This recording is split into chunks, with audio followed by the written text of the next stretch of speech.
Hello, you're listening to the deli sideshow. I'm so happy to be here.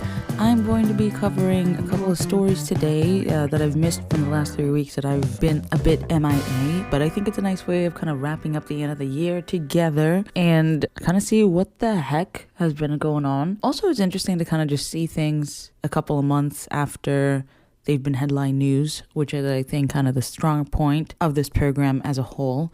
But overall, it's been great. I've been chilling. I do the show for fun, although I do understand that since it's the end of the year, there's a possibility that I might have a gravitation towards wanting to be more consistent and new year, new me, blah, blah, blah. But I don't know. I'm not going to put that much pressure on myself. But what I do know is that I'd like to get the show started. Get the show on the road, as they say, because it's going to be rather long. It's about 4 news pieces that you may have heard of. But I'm going to start off with our first story, which is kind of following up from the last program that I had around all the news with the UN and the war in Gaza and the continuation from that and the ceasefire and all of that.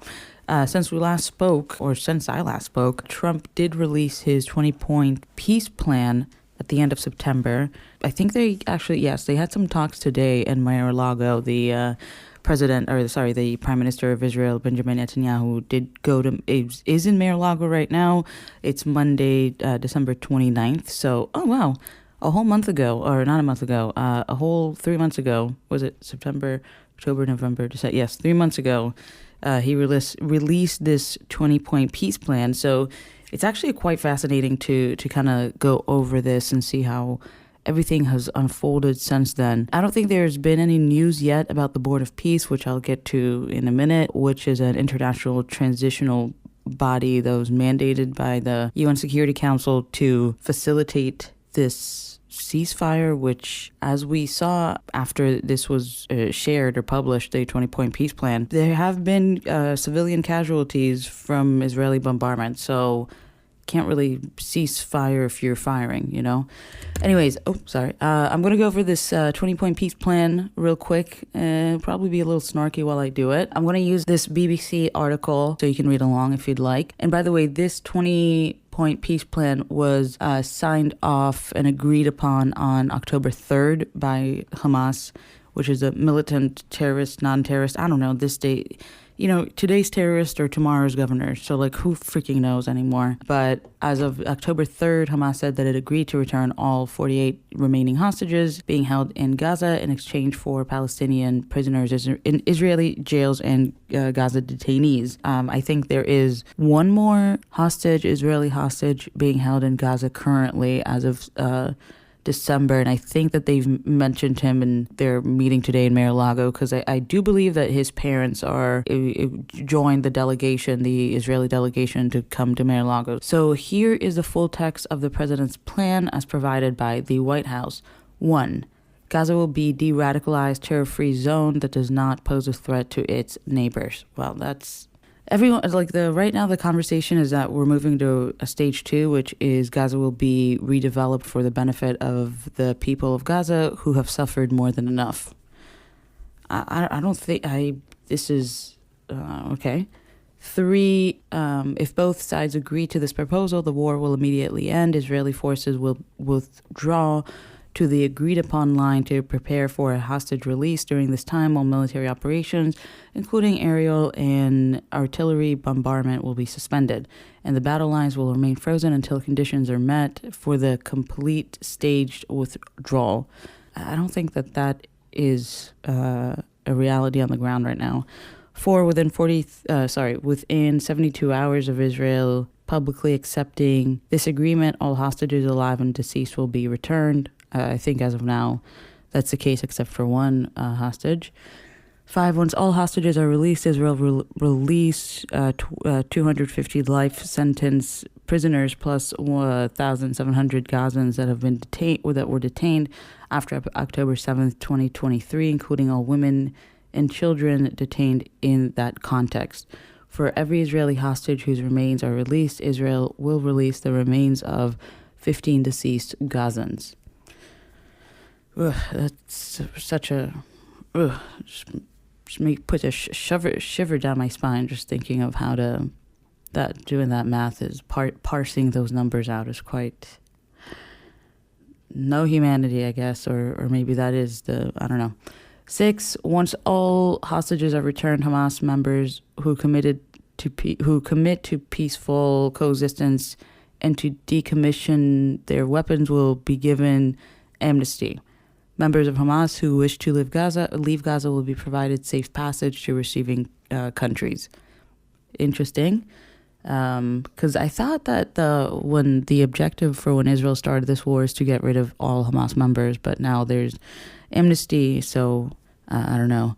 There's also conversations about how recently Israel this month in December recognized Somaliland, and there's some conversations or folks in the UN even blaming the delegation of Somaliland and Israel that they are in cahoots together, Israel is recognizing Somaliland so that they can have, apparently through the reports, the word is that they are interested in developing some sort of bases there, as well as perhaps relocating Palestinian or Gazans to Somaliland, which is just the speculations that is coming out of some UN delegations in some countries. That's what they're saying. So, and then this point here in point number 6 of once all the hostages are returned, Hamas members who are committed to a peaceful coexistence and decommissioning their weapons will be given an amnesty, and members who want to leave Gaza will be provided passage to receiving countries. I don't know if receiving former Hamas members is in the agreement for Israel recognizing Somaliland, but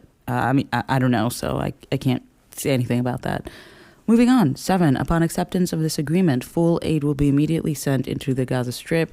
At a minimum, aid quantities will be consistent with what was included in the 19th January 2025 agreement regarding human aid, including rehabilitation of infrastructure, water, electricity, sewage, rehabilitation of hospitals and bakeries, and entry of necessary equipment to remove rubble and open roads.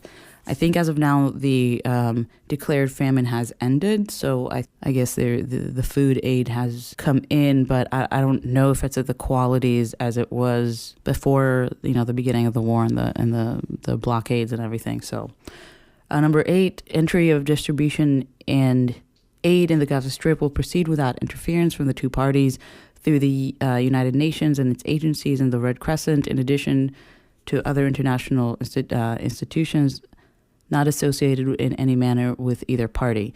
Opening the Rafah crossing in both directions will be subject to the same mechanism implemented under the January 19th, 2025 agreement. Okay. Interesting. The Gaza Foundation, was it the Gaza Aid Foundation or whatever? That like Mossad operation that was functioning in the Gaza Strip was like a food aid organization or whatever. The one that was like accused of shooting Palestinians as they were, getting. They're not mentioned here, so that's, I guess, an agreement that they had that they won't be part of it unless they are considered, as they have here, number 8. Other international institutions, although they say not associated in any manner with either party. So interesting wording. Number 9, Gaza will be governed under the temporary transitional governance of a technocratic. Wow, yeah, that actually says technocratic. Holy shit. Apolitical Palestinian committee responsible for delivering the day-to-day running of public services and municipalities for the people in Gaza. This committee will be made up of qualified Palestinians and international experts with oversight and supervision by a new international transitional body, the Board of Peace, which will be headed and chaired by President Donald J. Trump and other members and heads of states to be announced, including former PM Tony Blair. This body will set the framework and handle the funding for the redevelopment of Gaza until such time as the Palestinian Authority has completed its reform program. Jesus Christ, this re-education, as outlined in various proposals, including President Trump's peace plan in 2020 and the Saudi-French proposal, the New York Declaration, and can securely and effectively take back control of Gaza. This body will call on best international standards to create modern and effective governance that serves the people of Gaza and it's conducive to attracting investment. gotta make sure attracting I mean, I get it, countries need to make money, but wow. Shit. Yeah, so the Board of Peace, that's going to be an interesting thing to see develop as well. I don't know if folks are like kind of paying their way into getting on there, or if it's more like getting appointed, but I don't know. I don't have a good feeling about it. Also, just like Board of Peace just sounds very 1984. Like, holy shit, like you got to pick a better name. Although I think that the Department of Defense is now called Department of War, so it's here. It's here. Number 10.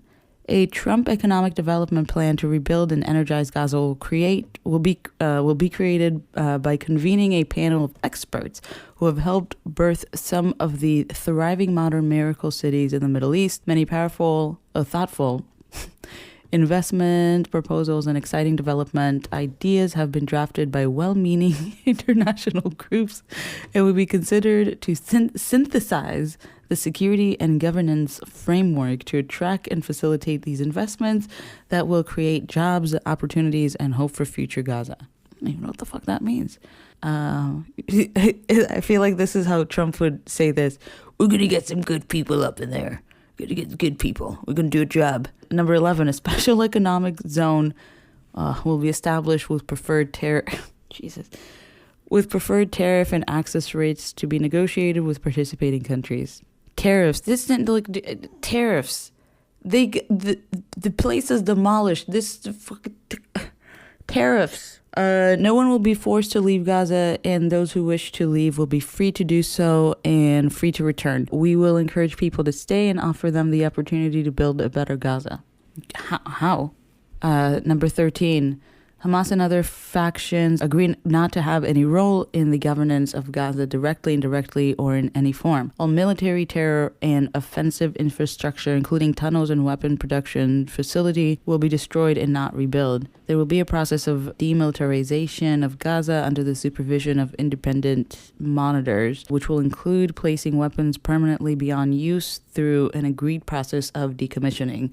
Kind of like the IRA. Well, it doesn't say that, but I'm saying kind of like the IRA. And supported by an internationally funded, that's exactly what happened with the IRA, international funded buyback and reintegration programs. I'm just, re-education, all verified by the independent monitors. New Gaza. Oh my God. It's just New Gaza will be fully committed to building a prosperous economy. It just so happened that New Gaza is the word new is a beginning of a new sentence. It's after a period. So it's N in news capitalized, but it just next to capitalized Gaza, it just looks like it's like New Gaza, like it's the name of a place, like New York or something. So that's just I just noticed that. I mean, maybe it's nothing to notice. I just think it just threw me off. New Gaza will be, if you see, just rolls off the fucking tongue, doesn't it? Oh my God. Fucking planting seed. New Gaza will be, why did they phrase it like that, dude? I'm just saying, it's weird, right? Oh my God. Let me finish the sentence. New Gaza will be fully committed to building a prosperous economy and to peaceful coexistence with their neighbors. 14, a guarantee will be provided by regional partners to ensure that Hamas and the factions comply with their obligations that the New Gaza, I wasn't wrong. I wasn't fucking wrong. There it is, that the New Gaza, capital N for New Gaza poses no threat to its neighbors or its people. Holy shit. I think also like all these partners are like Saudi and stuff. So, oh my God, New Gaza, holy shit. 15, the United States will work with Arab and international partners to develop a temporary international stabilization force, ISF, to immediately deploy in Gaza. The ISF will train and provide support to vetted Palestinian police forces in Gaza. What could go wrong? And will consult with Jordan and Egypt, who have extensive experience in this field. Oh my God. Dude, why do they keep doing this? This force will be the long-term internal security solution. The ISF, learn, guys, if you're listening, fellas, friends, everyone, girlies, everyone, if ISF, learn that new acronym that's about to be the new freaking thing that's gonna, like I mentioned, today's ISF is tomorrow's fucking radicalized so-called opposition forces. How did this come about? We don't know, because history repeats itself. Oh my gosh. The ISF will work with Israel and Egypt to help secure border areas along the newly trained Palestinian police force. What could go wrong? It's critical to prevent munitions from entering Gaza and to facilitate the rapid and secure flow of goods to rebuild and revitalize Gaza. The deconfliction mechanism will be agreed upon by the parties. Where is New Gaza coming in? I feel like New Gaza we forgot about that, huh? How come they're calling Gaza New Gaza in some places and not, I don't know, whatever, maybe it's just an oversight. 16, Israel will not occupy or annex Gaza as the ISF establishes control and stability. The Israeli Defense Forces, the IDF will withdraw based on standards, milestones, and timeframes linked to the demilitarization that will be agreed upon between the IDF, the ISF, and guarantors and the United States, with the objective of a secure Gaza that no longer poses a threat to Israel, Egypt, or its citizens. Practically, the IDF will progressively hand over the Gaza territory it occupies to the ISF according to an agreement it will make with the transitional authority until they are withdrawn completely from Gaza, save for security perimeter presence that will remain until Gaza is properly secure from any resurgence terror threat. ISF, I'm just telling you, but I'm telling you, I have a feeling we're going to be hearing it again soon. 17. Wow, we're making great timing. 17. In the event Hamas deploys or rejects this proposal, the above including the scaled-up raid operation will proceed in the terror-free areas handed over from the IDF to the ISF. 18. What? Wait, let's go over that again. In the event Hamas delays or rejects this proposal, the above, including the scaled-up aid operation, will proceed in the terror-free areas handed over from the IDF to the ISF. I don't think I really understand that. In the event Hamas delays or rejects this proposal, so if they say no, the above, including the scaled-up aid, so aid will proceed in the terror-free zones handed over from the IDF to the ISF. But I thought the ISF doesn't exist yet. So how will that happen? Okay. 18, an interfaith dialogue. Okay, no, it's good. I'm not laughing at the interfaith dialogue. I'm laughing at the whole thing. But it's an interfaith dialogue process will be established based on the values of tolerance and peaceful coexistence to try and change mindsets and narratives of Palestinians and Israelis by emphasizing the benefits that can be derived from peace. Good. Yeah. Hold my fist up in the air. I hope. Okay. Cool. Is anyone putting money behind this? How are we doing this? I'm wondering. 19. While Gaza redevelopment advances and when the PA reform program is faithfully carried out, oh my God, the re-education.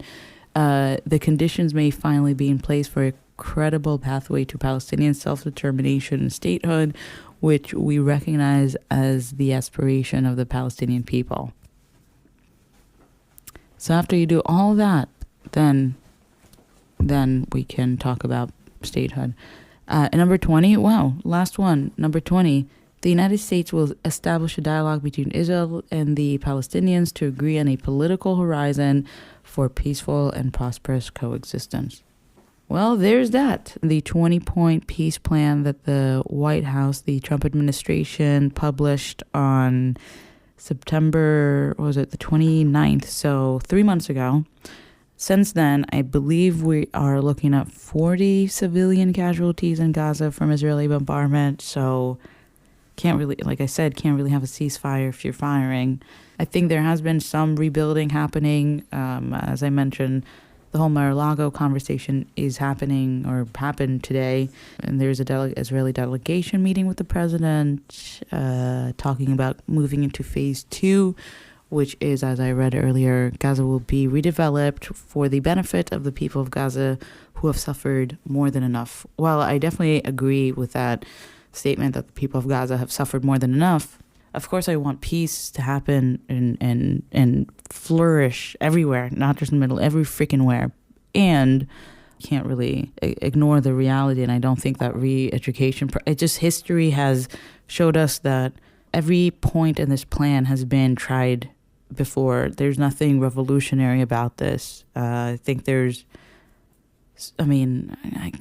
I'm hoping for good. So we'll keep an eye on this as it develops. Of course, looking into 2026, there's going to be hopefully some sort of concrete movement, at least in establishing some sort of membership for the Board of Peace. Or was it the Board of Peace? The Board of Peace, the international transitional body that's mandated by the UN Security Council that is supposed to kind of oversee and facilitate all of this. And I'd love to hear more about what New Gaza is, because it's not on the map, but it is in this official White House document referred to as a place. So, or maybe it's a concept. Maybe New Gaza is the friend that we make along the way. Anyways, let's move on to our second story. Well, it actually starts in September of 2023, but it's been developing and eventually came to a crescendo of an ending in October. Back in September 2023, a woman by the name of Roda Osman went viral after she made a video of her crying into the camera, saying that she got hit in the face by a man after he asked her for her phone number and she refused. Apparently, this man picked up a brick. Allegedly, Rhoda said that he picked up a brick and hit her in the face while everyone was watching, while a bunch of men were watching. This really became quite viral, and that's how she got the name Brick Lady. So over the years, there's been kind of murmuring about the story, and this story, like I said, finally came to an end in October of this year when she was... Should I tell you the ending now? Okay, I'll tell you the ending. When she was found guilty of fraud and sentenced. She was actually sentenced to 90 days in jail, a restitution for GoFundMe fraud, over $40K, substance abuse treatment, 10 years probation, which includes a 10-year social media ban. Now, the social media ban is really what piqued my interest, because I'm like, I've never really heard of someone getting a social media ban. And I couldn't really find any stories about that or any convictions or any verdicts of people getting social media bans. It seems like it's quite unusual. The closest that I got to it is Donald Trump having a social media ban, but that's more of a social media platform banning a person, which is more, that happens all the time. But actual social media ban, the court saying you can't use social media, that's very unusual. And that's really what piqued my interest. And also, I was kind of wondering, not saying that this woman should get back online and do fraud, but isn't this a First Amendment issue or something? Well, anyways, another point about the story that really piqued my interest is what we're going to get into now is, aside for the social media ban, is just kind of how this story developed between September 2023 to early 2024 when the investigation came out, and then after her court date in March and after the verdict came out and everything. So I'm going to show you this news report from Houston Fox News, which is the local news station for where this case, the story took place. So this is the angle that they're taking when the initial report came out. Tonight, we begin with a rejection that took a dangerous turn. A Houston woman is recovering after she says a man hit her in the head, in the face, with a brick. Roda says he attacked her after she refused to give him her cell phone number, all while a crowd of men stood there watching. Have I ever done to anybody in my life to deserve this? Literally, a man asked me for my number. I said no, and he picked up a brick in front of so many men and was like, "What you gonna do?" And I told all these men, like, "Yo, why this man got a brick on my face?" According to her social media, this happened over the weekend. We reached out to HPD for some information and have yet to hear back. Joining us now to talk about it, public relations specialist Bridget Holden, Latoya Lemon, along with pastor and journalist Dr. Ruth Olson. Glad to all have you here on the Fact Runs. When you guys see this, and number one, she's saying there were a group of men standing around, probably on their damn cell phones, looking to get the shot instead of trying to protect a woman. Your thoughts on this? Well, I feel like black women are not being protected these days. I mean, but then, I don't know if you watch social media, but then there are a lot of women on here who are saying, well, I don't need a man, and I don't need this, and I don't need that. So we kind of have to take accountability if we're out here. Tonight? Well, as you can hear it, he's saying that chivalry's dead and black women aren't protected. And listen, obviously, like, fuck shit happens all the time, you know, and women are preyed upon, obviously. The fact that they didn't get, like, a response from the police department yet ran with the story and then immediate. And I can't really fault them for taking this angle, but I don't know, like feeding into this like culture war and into this like battle of the sexes in this way that's just not, I don't know, just it feels very yucky. Although in retrospect, this was in 2023, so that angle was still relevant, I guess you could say. Although it's just like sad to see that coming from a supposedly like a newsroom, a local newsroom. After that, a couple of months later, she was actually charged. I think it was about like 3 months later in early January of 2024. Roda Brick Lady Osman was charged for theft by deception through the GoFundMe funds. Remember, she got over $40,000 through GoFundMe, which I believe, don't quote me on this, but I'm like 85% sure that GoFundMe refunded the funds. So I'm just a little confused about the verdict she got. Was just like a little confusing to me. I don't know why she needs to pay restitution, because I'm like 87% sure that GoFundMe refunded the funds, because they have the ability to do that, and they would probably, in the long run, it would make sense for them to do that as opposed to like to not refunding the money. But I'm sure there's like some guarantee or something. But anyways, in January 2024, she was charged with theft by deception and was awaiting a trial that was going to happen in March. Now, I'd like, of course, our lovely host at Houston Fox News, the local newsroom, did do a second segment following up, this news, since they did, talk about it and bring it to their audiences a couple of months earlier. So, good for them for at least doing that. So let's take a look at the follow-up segment after Roda was actually charged. With a story that had a lot of people talking. The saga, the now infamous Brick Lady. Her claims of being assaulted have turned into quite the scandal. Her real name is Roda Osman. You're looking at her there. You may remember that plea on social media. You may remember when we covered her story last September. Bridget, you and I were duped too. Yep. We fell for it like a damn fool. She claimed a man threw a brick at her because she wouldn't give him her phone number. But investigators say the attack never happened. Osman has been charged with theft by deception. According to court documents, she collected more than $40,000 through GoFundMe. Osman is out on bond and is scheduled to go to court on March 5th. Let's keep in mind these charges are just allegations at this point, and she has not been convicted. However, we ask, if the allegations are proven and are true in court, how could that impact victims of assault who come forward in the future?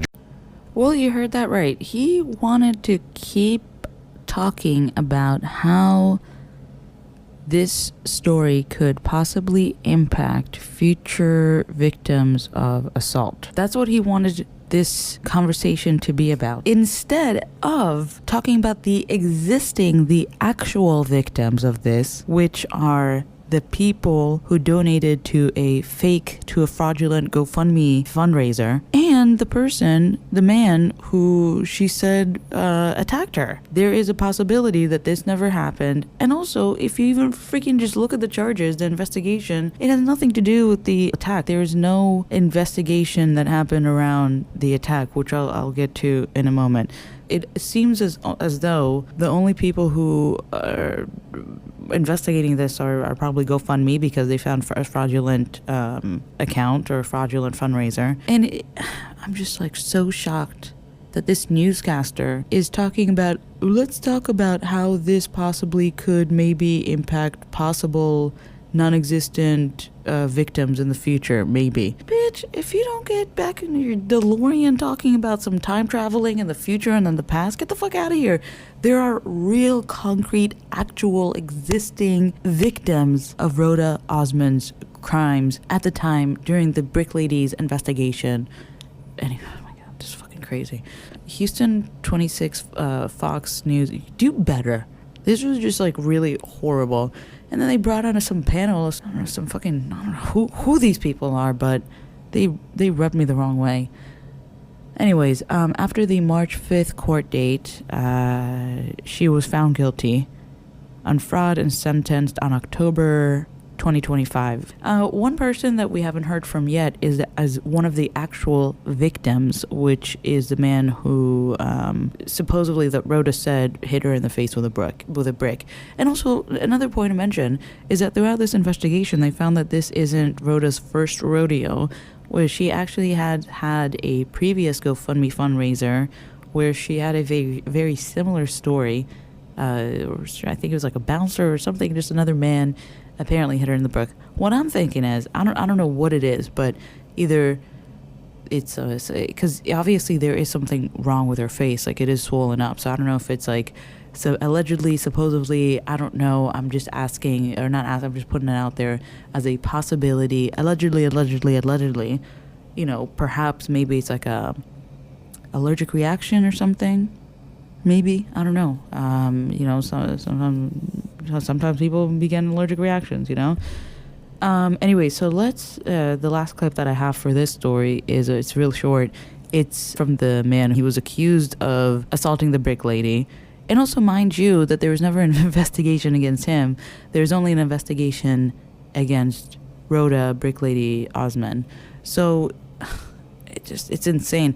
It's not even like a man-woman thing. It's just the idea that this person, Roda Osman, is just like taking this narrative, this very politically charged narrative in all of her posts, because she's been posting in social media throughout this whole investigation. And over her posts, they're so like, they're like, black women are this and that, and as a woman, blah, blah, blah. And they're just so like freaking like, shut the fuck up, dude. You're like literally using struggle grievances to justify fraud, and the law fucking got you, dude. And I'm not sitting here saying that the law gets it right every time, not at all. And also, I don't know if this lady's gonna learn from this. I don't know if she's gonna use this and she's gonna be like, see, this is the system trying to keep a black woman down, where it's like, no, dude, you fucked up, man. All this Afrocentricity when you're harming other black people who raised thousands and thousands of dollars, like trying to help you out, you know? This whole mindset, woe is me, I'm a victim, even I punched you in the face and I'm a victim, is like, it's done with. This is exactly what a lot of people who are very politically agitated and mobilized need to understand, you know? There are contours and divots and rivets to the truths and to the human experience, and if it's like your way or the highway, then you're a fucking toddler, you know? So I don't know who says this, where it's from, but they say there is 3 sides to every story: your side, their side, and the truth. With that being said, let's listen to the man who was accused of assaulting Roda Brick Lady Osman. For the first 2 months, I was scared. I was nervous. And I think the biggest part was knowing that it wasn't true and not being able to speak out, not being able to tell my story. That had to be really hard because it was all on social media, and it was just like this big social media circus. There wasn't really a platform for that. And I mean, how does that make you feel, knowing that a stranger, according to you, completely targeted you to make you the crux of the story? Well, not only I was scared for myself at the time, but after this event happened, talking to other, men, this happens a lot. This isn't, it's not abnormal, and that's sad. And what's even sadder is the people that make these false allegations, they're never proven accountable for it. Once you find out, it usually gets swept under the rug. Right, and so in this case, she's charged with the theft for the GoFundMe, but not for lying or slandering you. So we just heard from Olan Douglas, who was a man who was accused by Roda brick lady Osman of hitting her with a brick, which never happened. She said Roda claimed that this happened because he asked her for her phone number and she refused to give it to him. All of that was fabricated, or some of it was fabricated, whatever. Supposedly he never hit her with a brick. This is also shout out to Fox Houston 26, because this is their follow-up. So, I just want to put also a shout out to the newscaster with the legs. Okay, legs, damn, coming in with all the questions, asking good questions, got good legs, are all well moisturized and glistening and stuff, looking good. I'm here for it. Got distracted. What was I saying?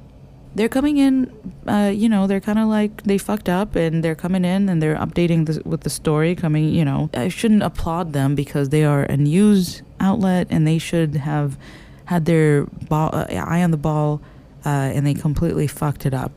They platformed Roda Osman as a legitimate victim when she was absolutely not, and actually worse than that, she was a predator even after she was charged. And then there was an investigation, and the investigation findings, they still were on this. Even if she is guilty, there are possibly maybe victims perhaps in the future that this could impact, while completely neglecting the actual victims of Roda's crimes, which she was found guilty of and sentenced in October. So this is where we're at. The social media ban for 10 years, that really stood out to me. That I've never heard of that before. So here it is. It's coming on. This is a verdict. I don't know if it's because they're trying to make an example out of her. This is in the Harris County District Attorney Office, which is pretty stern. You don't mess with Texas when it comes to the law. So maybe they're trying to make an example out of her. There is a lot of fraud on social media. Although this was just so, man, Roda, this isn't her first rodeo. Roda is, in my opinion, allegedly, can I say, if it's allegedly and in my opinion, allegedly in my opinion, a piece of shit. And I am interested in, perhaps she's going to have some sort of redemption. And I'm here for it if she is. But right now she is, I think she's still in jail. So, I'm not happy that she's in jail. I am glad, though, that Olan Douglas did get his name cleared. It's very important. And also, I think it's important for him to try to figure out how he can himself get restitution. I mean, shit, if GoFundMe can get restitution, and basically, I think Olan can get restitution somehow. I don't know how. Go hit up Olan Douglas if you know how. Anyways, so we covered September, October. Now we're moving on to November. And one of the stories in November that caught my eye, and I think kind of everyone's eyes and hearts, is Zohan Mamdani, the new president-elect of... Excuse me. Ooh, is that a Freudian slip? The new mayor-elect of New York City. He won the votes, and he ran as a socialist, democratic socialist, after the Democratic Party basically tried to annihilate him and throw all their support to anyone but him. And he did the thing, being, a Muslim, a young dude, somewhat young dude, in a place like New York City. People are reaching for a change. They are thirsty for it, and they see it in Mamdani. We really are seeing such an interesting coalition that's coming around him. And one of those members of this new Mamdani coalition or Mamdani fan club is apparently President Trump. If you remember, on November 21st, Trump and Mayor Mamdani met on the 21st of November, and people freaking freaked out. The conservatives, the super progressives, like all the people on both sides of the spectrum who are like extremists, all the shoe horse theory people, completely lost their minds. And it was kind of nice to see kind of separating the wheat from the chaff, kind of the extremists from the shit posters, the trolls from the groypers. You know, you're actually able to see like two people in this kind of like political climate, people like someone like Mamdani and from his political background, and someone like Trump and his political background, and you know, both their existing political movements that they've created off of their kind of like personality. It's just interesting to see them coming together and being friendly and professional and embracing one another. And it's obviously not because they agree on everything. You know, in my opinion, my take is that both Trump and Mamdani are embracing the classic "the enemy of my enemy is my friend" tactic, which isn't necessarily a direct quote from Machiavelli, but a lot of moments in this presser reminded me of The Prince by Niccolo Machiavelli, which is a political manual that was written in like the 16th century for, which I have it, hold on a second, I have it here, for Lorenzo Medici, who was a ruler of Florence at the time. The Medici family is very powerful, and Machiavelli was like a political theorist and like a big guy, political guy at the time. So he wrote this kind of manual that some people say might be satire, how kind of not to rule.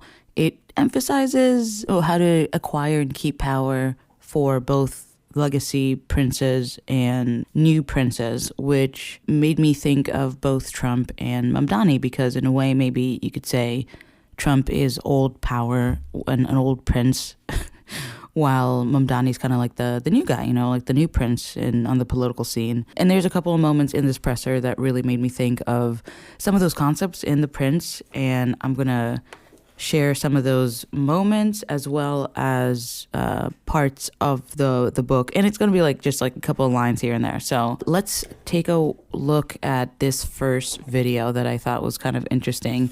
It's not one of the ones that went viral, although the one where Trump is looking at Mamdani, and after a journalist asked him if Mamdani thinks that Trump is a fascist, he's like, "Oh, just say yes, just say yes." That was freaking hilarious. I'm going to put that in there at some point. But the first video that we're going to take a look at is later in the meeting, where you can see that Trump is kind of like, "Oh yeah, I love this guy. Look, like we agree and we disagree on some things, but really the real issue is how the media is reporting everything. And if it wasn't for the media, then I wouldn't have a bad taste in my mouth about this guy." So let's take a listen. Wants to see rents coming down, all things that I agree with. Now we may disagree how we get there. The rent coming down, I think one of the things I really gleaned very much today, he'd like to see him come down ideally by building a lot of additional housing. Yeah. That's the ultimate way. He agrees with that, and so do I. But if I read the newspapers and the stories, I don't hear that. But I heard him say it today, and I think that's very positive. Wants to see rents coming.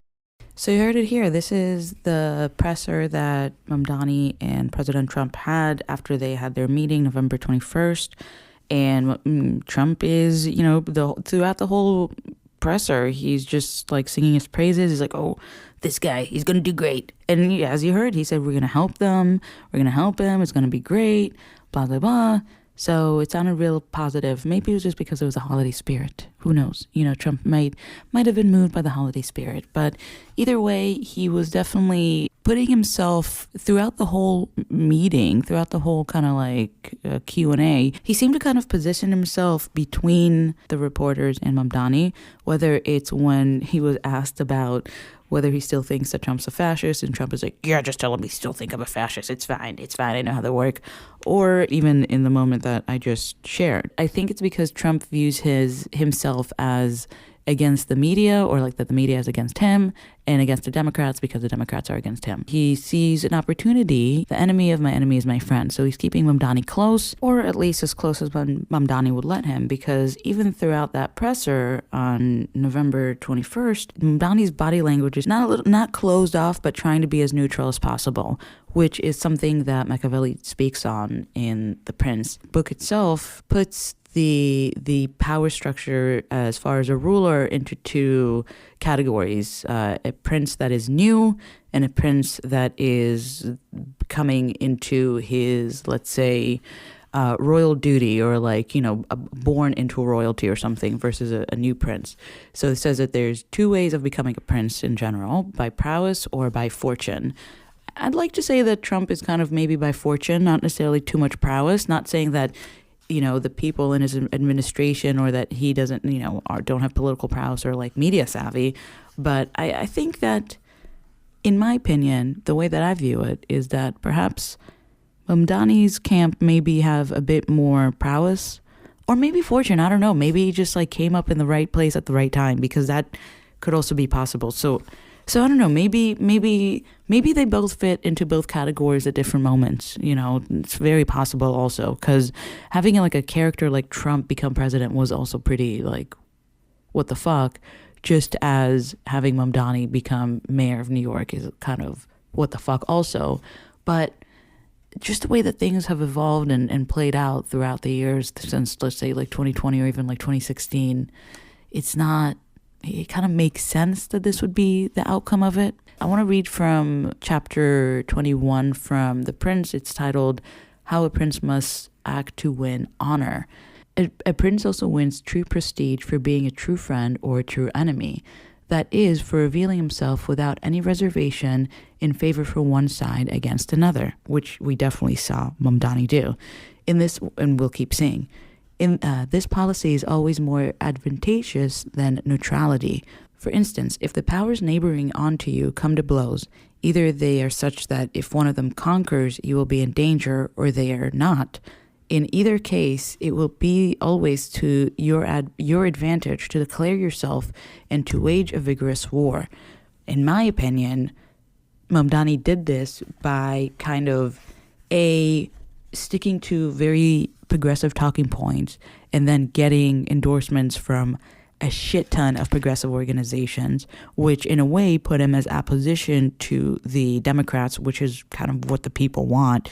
Even people who have been Democrats for a very long time, they're fucking sick and tired of the Democratic Party, which is also why you're seeing like major Democrats like Chuck Schumer and Ricky Torres.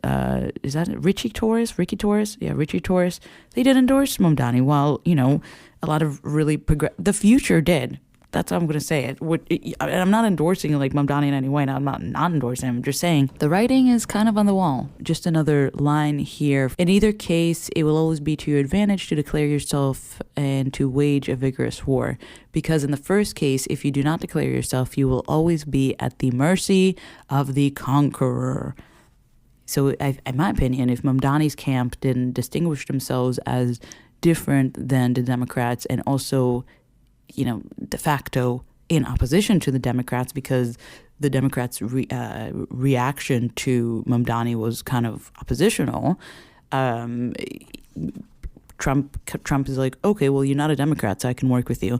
Not saying that he's actually going to work with him in any way. Not saying that they have any any interest besides for the Democrats have declared in one way or another, maybe enemy is a strong word, but declared an oppositional stance towards Mamdani.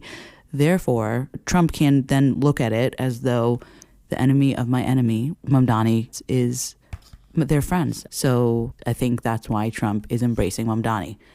Let's see, am I going to finish this sentence?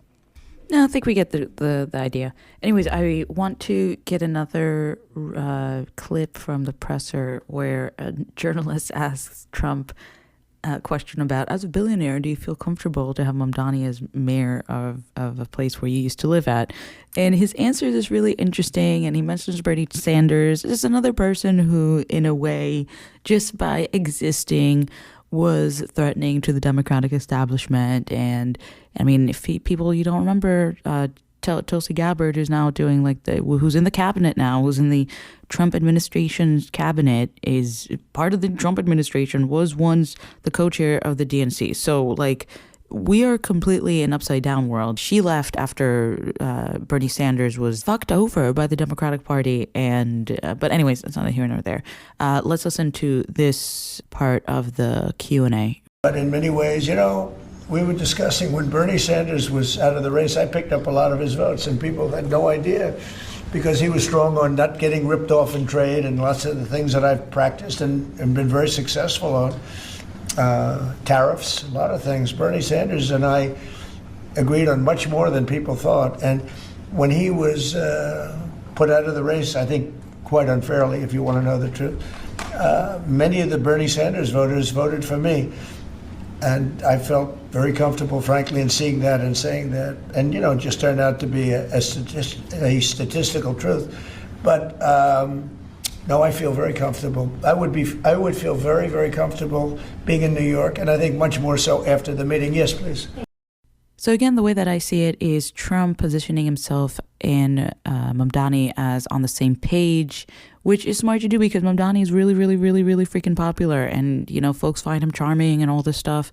And opposition to them is kind of like the Democrats and then a little bit, the media when Trump wants to turn that switch on. But it kind of makes it easy because, the Democrats lost, they're low-key fucking losers, not as individuals, right? But the messaging and the AstroTurf movement and the guilt and the grievances, and it's oh my God. And I'm not saying Democratic Socialists are any better. I'm not saying any of that. I'm just saying as is right now in this social zeitgeist, Democrats aren't viewed as the future. They're not viewed as carrying the torch and actually listening to people's issues and doing anything about it. Like it or hate it, Trump, everything or most of the things that Trump campaigned on, he's executing. Is he doing it with a heavy hand and in a very violent ways? Absolutely. But this is exactly what he said he was going to do. And this is also putting voters or people who voted for Trump in kind of another political bind when they're yeah, I voted for this, but I didn't know it was going to be this bad. It's well, people are telling you it was going to be this bad. Well, I didn't know it was going to be this bad. And then they have to kind of stand in opposition to that and be well, I did vote for this. No, dude, you didn't. I'm sorry. I don't think that the normal, person who's a Trump supporter is I love to separate children from their mothers. No, you don't. I'm sorry to tell you. And if you're shit posting and saying that you are just so you can save face because you voted for Trump and you didn't realize that he was going to do that, that's just say that, dude. Just say that. There's more humanity than not. Not, and again, not saying that there is a lot of humanity in politics, or at least in this press conference that Trump and Mamdani are doing, because they are politicians, so they lack humanity just because that's part of the job description.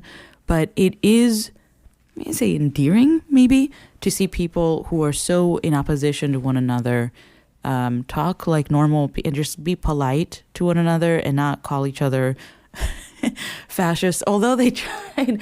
Although in the beginning, again, I'm not going to skip over that there was a journalist who was hey, Mamdani, remember when you called Trump a fascist? And again, Trump was just tell him you did. Just say you think I'm a fascist. It's fine.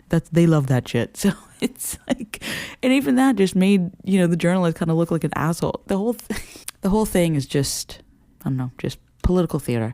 Anyways, I have another clip. Let's take a look real quick.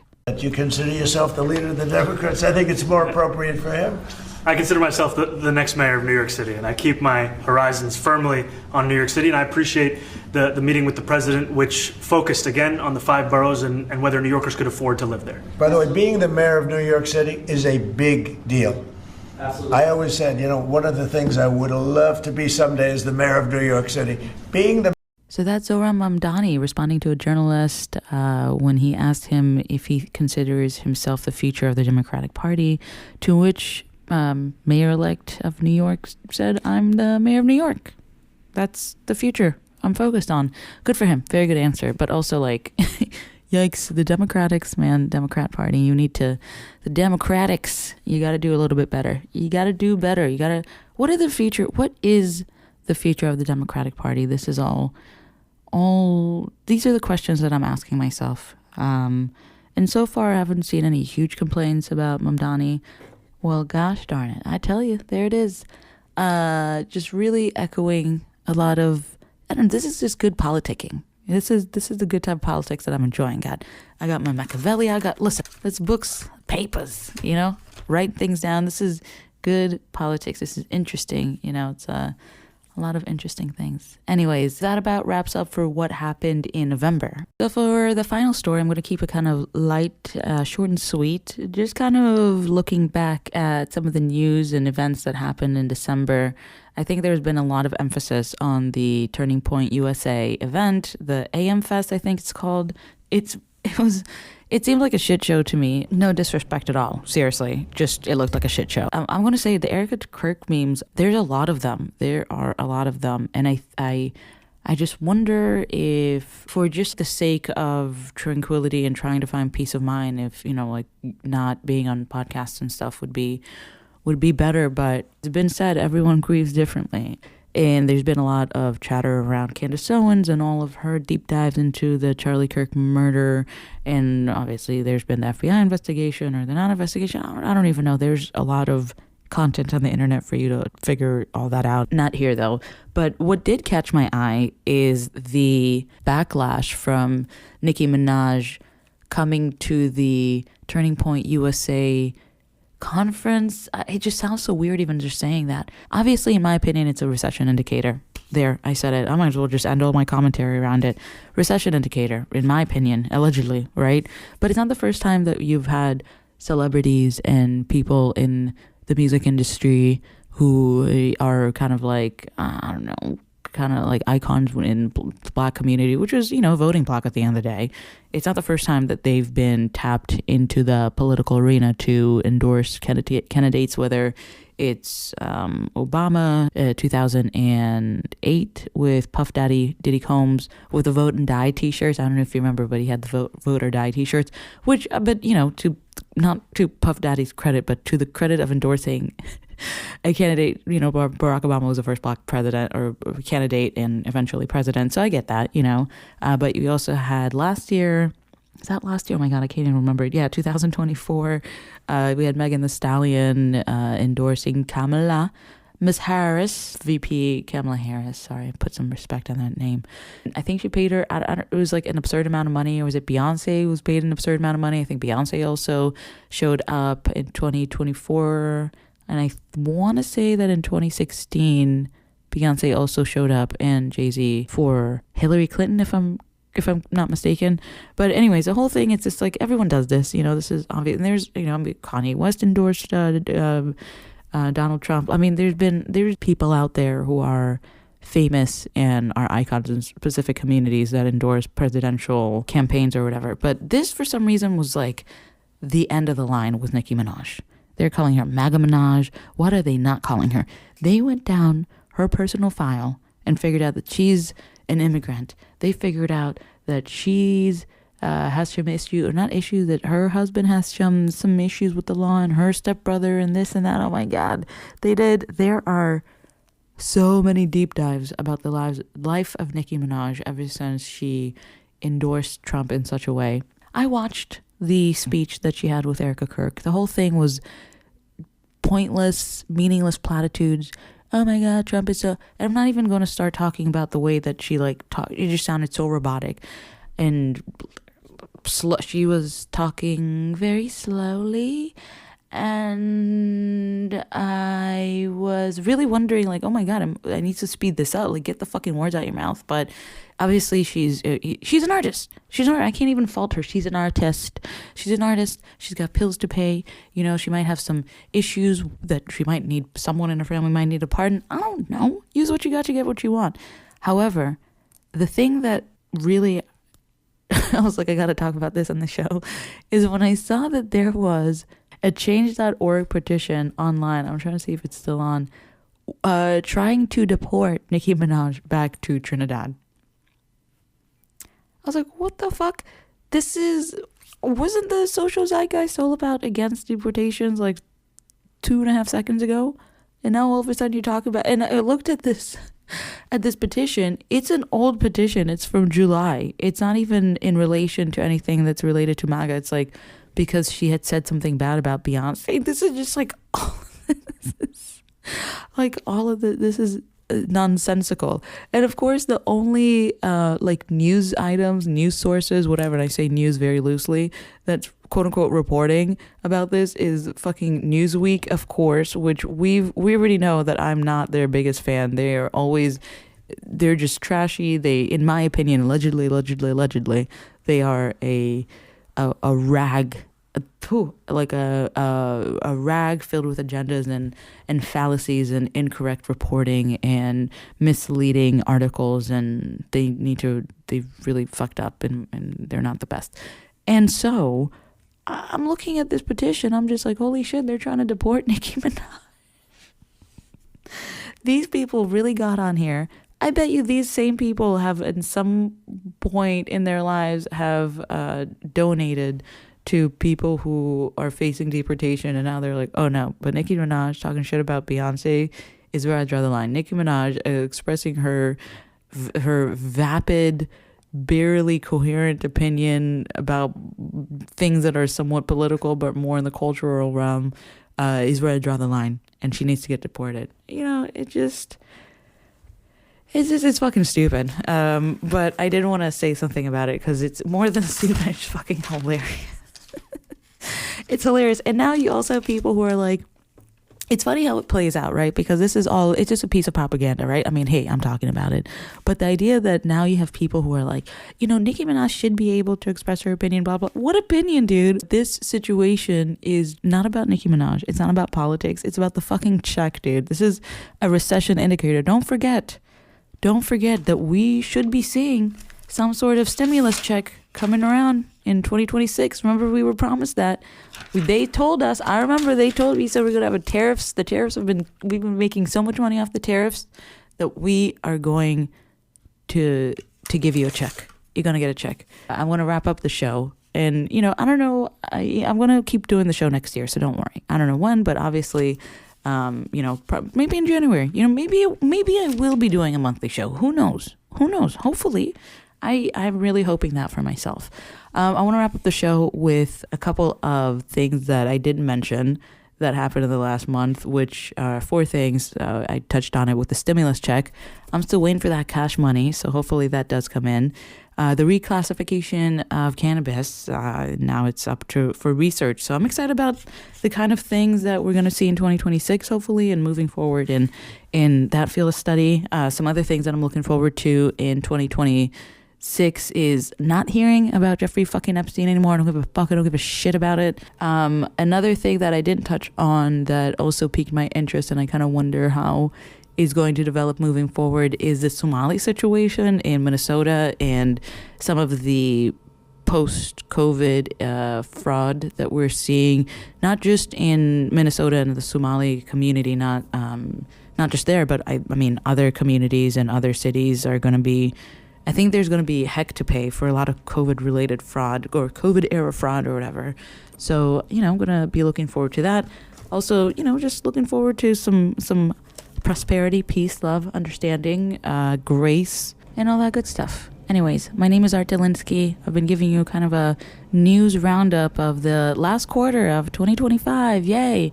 We talked about the Trump 20-point peace plan, the Roda Brick Lady Osman saga, and its ending, luckily, the Mamdani Trump meeting and its like Machiavellian backdrop in a way. We also talked about Nicki Minaj and the TPUSA debacle. I don't think I missed anything. Thank you so much for tuning in. I will be back sooner than later. Really appreciate you being, fans of the show, if I could say that. Is that a strong word? Anyways, I'll be back sooner than later. Talk to you soon. Bye.